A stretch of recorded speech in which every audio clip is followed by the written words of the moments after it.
Ya, pernyataan ini saya dapatkan dari profesor terkenal, yaitu Profesor Dadang Hawari. Beliau seorang guru besar di Fakultas Kedokteran Universitas Indonesia. Beliau juga seorang dokter spesialis kejiwaan atau psikiater. Beliau adalah dokter yang hebat luar biasa.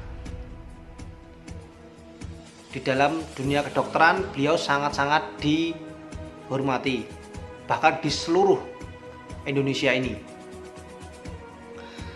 Tapi yang sangat disayangkan, beliau hari ini sudah meninggal dunia dikarenakan COVID-19, coronavirus. Saya sangat berduka cita sedalam-dalamnya untuk Profesor Dadang Hawari. Oke, kali ini kita melihat dari sisi lain, yaitu tentang virus HIV. Profesor Dadang Hawari, beliau dulu pernah mengatakan bahwa yang namanya kondom itu tidak bisa mencegah virus HIV. Nah, beliau ternyata melihat dari sudut pandang ukuran virus HIV. Ukuran virus HIV itu 1/250 mikron. Sedangkan ukuran di pori-pori kondom itu 1/60 mikron. Itu kalau kondomnya dalam keadaan biasa saja, baru dibuka seperti itu. Tapi kalau kondom dalam keadaan tegang itu sudah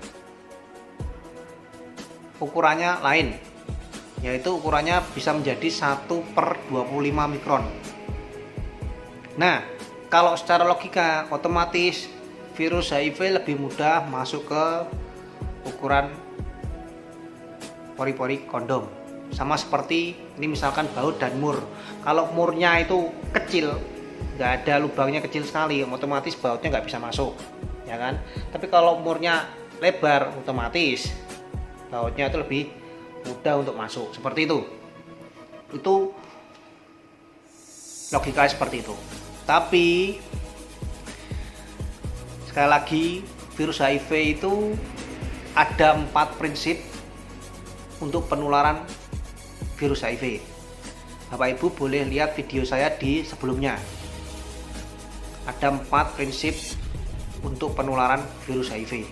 Ternyata virus HIV itu tidak mudah menular. Dan virus HIV butuh perjuangan sekali untuk menembus kondom. Sangat-sangat berjuang. Itu yang pertama. Yang kedua, kalaupun virus HIV bisa menembus kondom, virus HIV otomatis membutuhkan waktu. Menurut beberapa penelitian, jika virus HIV bisa menembus kondom, virus HIV itu membutuhkan waktu sekitar 18 menit. Itu kalau ketebalan kondomnya biasa-biasa saja. Kalau ketebalan kondomnya lebih tebal lagi, otomatis lebih dari 18 menit untuk menembus kondom. Jadi pada dasarnya tidak mudah virus HIV untuk menembus ke kondom. Sampai hari ini kondom masih sangat efektif untuk mencegah penularan virus HIV. Tergantung Bapak Ibu mau melihat dari sudut pandang yang mana dulu. Seperti itu ya.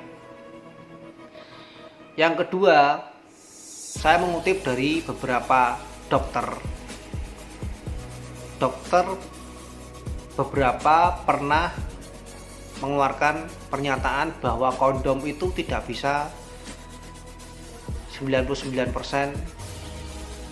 untuk mencegah virus HIV. Dan hanya 70% kondom itu bisa mencegah virus HIV. Lah kenapa kok bisa sampai 70%? Nah, Ternyata setelah diskusi, kondom itu pada dasarnya 99% atau 98% itu bisa mencegah virus HIV secara fungsinya. Tapi di Indonesia ini kita melihat secara konsistensi penggunaan kondom itu ternyata hanya 70%. Bahkan ada beberapa bagian tertentu di Indonesia kurang dari 70%. Jadi bukan dari fungsinya, tapi melihat dari sudut pandang konsistensi penggunaan kondom. Seperti itu ya. Kalau fungsinya tetap 98% atau 99% bisa mencegah virus HIV. Nah, di Indonesia ini kurang lebih sekitar 60-70% itu taat terhadap kondom. Tingkat kesadaran tingginya masih cukup tinggi. Berbeda lagi kalau misalkan di Thailand. Thailand adalah negara dengan orang-orangnya tingkat kesadaran dirinya itu cukup rendah tentang konsistensi penggunaan kondom. Itu Thailand adalah nomor 1 tingkat terendah dalam penggunaan kondom di Asia Tenggara. Sedangkan di Asia, mohon maaf, orang-orang India adalah dengan tingkat kesadaran diri yang cukup rendah dalam penggunaan kondom. Sedangkan di dunia itu dengan tingkat kesadaran tinggi yang rendah itu adalah di daerah Afrika. Tingkat kesadarannya rendah sekali dalam konsisten penggunaan kondom. Benua Afrika adalah benua yang paling banyak penularan virus HIV. Yang pertama dikarenakan tingkat kesadarannya sangat rendah untuk penggunaan kondom. Yang kedua, mohon maaf, secara ekonomi juga kurang baik. Kalau secara ekonomi kurang baik, otomatis akan mempengaruhi kebijakan regulasi pemerintah yang ada di sana. Seperti itu. Jadi saya kembalikan lagi ke Bapak Ibu. Saya kembalikan lagi ke individu masing-masing. Saya tidak tahu kehidupan Bapak Ibu seperti apa. Intinya seperti ini. Dunia ini itu pada awalnya adalah gelap. Kita tidak tahu di depan itu adalah tembok. Kita ketabrak dulu baru tahu kalau di depan itu tembok. Supaya kita tidak tertabrak, kita harus tahu yang namanya informasinya. Kita harus tahu yang namanya ilmunya. Kita harus tahu yang namanya edukasinya. Oh, di depan itu tembok, suasananya gelap. Apa yang harus kita lakukan? Kita harus cari lampu dulu, penerangan dulu. Oh iya, di depan itu ada tembok.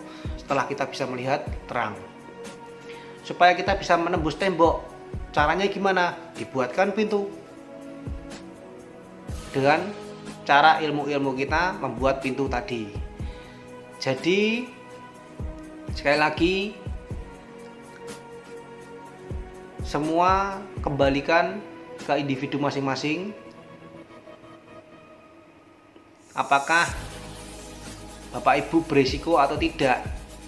Apakah mau beresiko atau tidak? Itu tergantung dari Bapak Ibu sendiri. Oke, mungkin dari saya cukup sekian. Semoga informasi ini bermanfaat. Kalau Bapak Ibu punya pengalaman atau punya pertanyaan, mungkin bisa sharing-sharing di bawah ini. Oke, semoga bermanfaat. Terima kasih.